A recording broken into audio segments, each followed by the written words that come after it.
في عالم الجنس، القذف عند الرجل مش مجرد نهاية العلاقة، لكنه مؤشر مهم على الصحة الجسدية والنفسية. بعض الرجال يقذفون بسرعة كبيرة، أحياناً خلال أقل من دقيقتين، وده غالباً بيكون بسبب فرط الحساسية أو القلق أو الإثارة المفرطة. والبعض الآخر يتأخر بشكل ملحوظ، وده ممكن يكون بسبب قلة التحفيز أو مشاكل في الأعصاب أو حتى آثار جانبية لبعض الأدوية. العلم بيقول القذف الطبيعي بيحصل في المتوسط بعد 5 إلى 7 دقائق من العلاج، لكن الأهم من الوقت هو رضا الطرفين.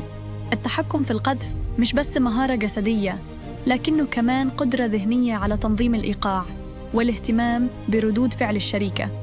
القاعدة الذهبية: الجنس مش سباق سرعة، هو رحلة مشتركة.